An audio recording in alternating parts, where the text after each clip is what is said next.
Strugglers went in front, with Joe Allen's neat finish at the far post. Mind you, Colchester were down to 10 men already, Tony McCarthy having been sent off. The result was wrapped up shortly afterwards, and no matter how many shots he hits between now and the end of the season, Sean McCauley surely won't hit any more sweetly.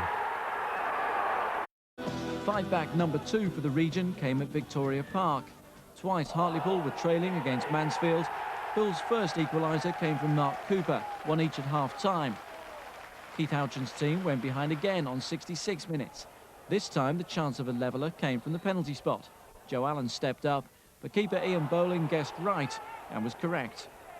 Hartlepool refused to accept defeat, and with less than a minute to go, United caused enough problems in the Mansfield defence for Denny Ingram to force the ball home and rescue a point. Unbeaten after 3 matches, Hartlepool are top of the table. All the action at Hereford happened in the last 6 minutes. It looked as though Hartlepool would lose out when Adrian Foster volleyed home, but he was ruled offside. From the free kick, Poole romped away to steal the match. A great run from David Clegg, followed by an even better finish from Stephen Halliday, and Poole are back in the top 3. Hartlepool scored perhaps the goal of the night, but still lost at Victoria Park. This tremendous free kick by Mark Cooper from all of 35 yards opened the scoring after just 3 minutes. Carlisle's equaliser was less spectacular but just as effective, Steve Hayward converting to make it 1 each. Hartlepool lost their unbeaten home record 2 minutes from the end. David Reeves' far post header squeezed over the line. Hartlepool United 1, Carlisle United 2. Hartlepool still feel unhappy about going behind to high-flying Wigan at Victoria Park. The players thought that Graham Jones handled before his shot only beat Steve Pearce thanks to a deflection. But they salvaged a point in stoppage time. The long kick upfield had the Wigan defence backpedalling. Mark Cooper was in the right place to lob Lee Butler. Poole are 8th, 2 places behind Darlington. Hartlepool were another side to get off to a flyer. There were just 6 minutes gone at Victoria Park when Joe Allen made the most of a mix-up from the corner and scrambled the home side into an early lead. They doubled their advantage on half-time when David Clegg went tumbling inside the area. Whitley Bay referee Graham Laws brushed aside the protests and awarded a penalty. Mark Cooper took responsibility from the spot. It's his 5th goal of the season, a comfortable 3 points for Keith Houchen's side. There was no indication of the shock result that lay ahead when Andy Ritchie's free kick gave Gary Bennett the chance to look far ahead. And the home side looked well on top when Ritchie floated in a perfectly placed free kick to make it 2-0. But Hartlepool suddenly decided they weren't there just to make up the numbers. And when Mark Cooper crossed, Steve Howard put them back in the game before the break. Then Mick Tate's men showed the passion and fight he'd called for. David Clegg's free kick came to Chris Beach and his shot deflected past the keeper to bring Poole level. And the home crowd was stunned when Kona Hislop's cross ended at Steve Halliday's feet and he smashed Hartlepool into a shock lead. And they weren't finished there. Scarborough got into a mess at the back and Halliday nipped in again to seal a famous win for Hartlepool and a remarkable start for caretaker boss Mick Tate. I could see in their eyes like that they really wanted this 2-0 down away from home, you know, against a team that hadn't lost for 9 games. I just said to them, what a game to win this will be. And out they went. Got stuck into every tackle, won every header. And I was proud of a lot of them. One has to say that they were by far the better team on the day, and you know, it's not disaster, it's just a poor game from our point of view, but Hartlepool's played very, very well, and credit to Mick Tate and credit for, to his players. I thought they did him proud, really. Torquay had already lost defender John Gittins, sent off for use of the elbow when they thought they'd lost a goal, but Ian McGuckin's header was ruled out for pushing. It took Hartlepool until injury time to clinch the 3 points. Joe Allen grabbed the goal that boosts caretaker boss Mick Tate's chances of getting the job. From the wrong end of the 3rd division when Chris Beach rifled home the first of 3 at Rochdale.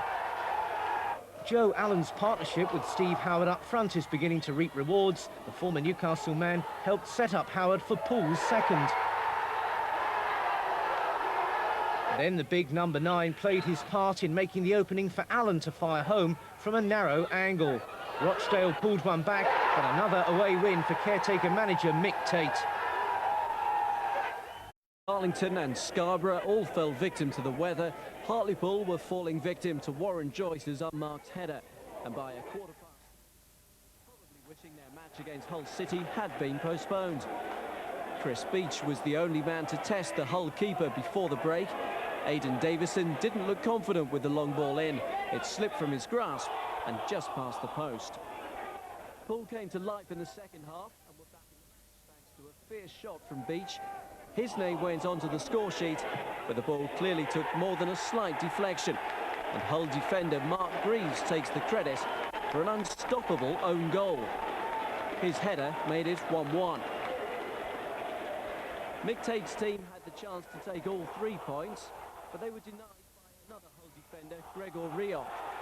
The son of former Middlesbrough manager Bruce produced 2 goal line blocks in the last 10 minutes to earn his side a valuable point.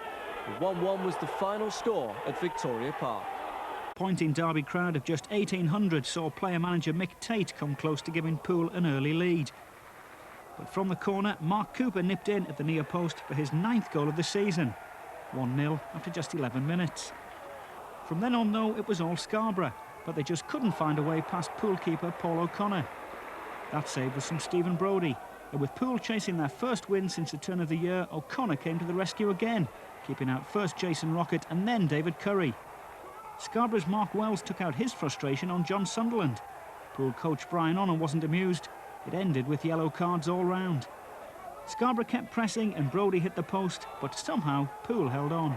In terms of the football played and the chances created, it was quite one-sided from our point of view, but, you know, mustn't take anything away from Hartlepool. They did work very hard.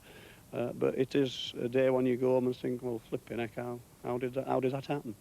Chris Beech got the only goal of the match for Poole at home to Colchester. That takes Beech into double figures and opens up a gap for Hartlepool at the bottom of Division 3 with Brighton. The phrase 5-goal thriller might be just a little too over-descriptive for this match.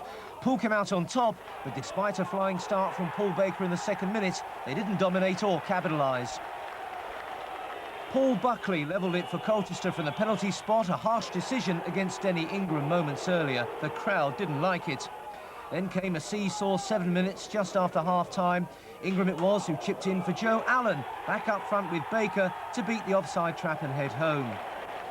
Poole boss Mick Tate said he's setting his sights high for the season, and he was unhappy at the way Paul Abrahams was set up by big Mark Sale to put Colchester back in it again at 2-2. Undaunted, Hartlepool simply came back to clinch the win and 3rd spot in the Division 3 table. Darren Knowles spotted the goal poach of Joe Allen. Offside or not, it was 3-2 to Poole. Will be wondering how they didn't win this. Troy Bennett's free kick was a sign of the frustration to come. But all credit to Hartlepool, who refused to lay down and die, even after losing Chris Beech, who was sent off for using an elbow. Since arriving on loan from Newcastle, Steve Harper has been a formidable barrier between the sticks for Poole, and that's how it was yesterday. It was one-way traffic until the visitors took a shock lead. Steve Howard's shot thudded off the post. John Cullen was on hand to finish the job and set up what would have been a remarkable victory. But justice was done. Scarborough were too good to lose the match, and when the Bennetts linked up through Gary's pass and Troy's slide rule finish, it was all tied up, and that's how it stayed. Just one defeat in 7 games now for Hartlepool. Paul Baker's beautifully judged opener against Torquay going down well with a couple of fans in particular. 3 minutes after the break, and a superb move was matched by John Cullen's final touch. Torquay had former Sunderland target Rodney Jack sent off for elbowing. Graham Lee's header sent them all packing. What's in a name? Plenty for Doncaster's Prince Moncrief. Rovers were bottom of the pile without a win before this. Then the Regal Ones set about Hartlepool single-handed. His first goal was good, but if anything, his second was even better. The Prince decided he wanted to be king for a day with a smart manoeuvre which bamboozled the visitors' defence. There was a sting in the tail, though. Hartlepool began to storm the Palace with 7 minutes left. Top scorer John Cullen heading in from a corner. And the Prince was dethroned with just a minute left. Richard Lucas isn't known for his goal scoring, but he was on hand to welly home an unlikely equaliser and send Poole back with a point. A great night for Hartlepool. Peterborough arrived at Victoria Park as 3rd Division leaders, but they found themselves chasing the game from the moment Steve Howard sorted out a goalmouth scramble. And Barry Fry's Peterborough were well and truly fried when Howard landed his second 12 minutes from time. Quite what the goalkeeper was doing here is difficult to say. But big Stephen Howard didn't mind. Another soft goal. They all count, though. This result means Peterborough were knocked off the top of the table. They did manage a late consolation through Miguel de Souza, but it was too little, too late. Well done, Hartlepool. The result of the night and the goal of the night. John Cullen's strike had everything: quick thinking, radar accuracy, and Swansea defenders looking comical, trying to prevent it. Pool's clinching goal wasn't bad either. Super cool finishing from Paul Baker, and a top turn in Wales for Mick Tate's men. Mick Tate also has been in charge for a year, more than most managed at Hartlepool. The anniversary wasn't going well when Darlington-born Richard Hope hit the bar, then netted the rebound to put Scunthorpe in front. Poole, though, are the draw specialists this season. They've managed 10 so far, and the latest came thanks to Darren Knowles. It finished 1-1 at Glanford Park. Saw a strange old game last night. Hartlepool was so dominant in the first half it was embarrassing, but they were denied time and again by desperate defending, a generous slice of luck, and an inspired display from Hull keeper Steve Wilson. When he couldn't manage on his own, the woodwork came to his rescue. The breakthrough came, though. Chris Beach stole in unmarked to head home at the near post, but despite their domination, Hartlepool were only one up at the break. Hull boss Mark Haitley must have struggled to take it all in. His playing career was all about the international high life, and here he was at Hartlepool on a cold Tuesday night.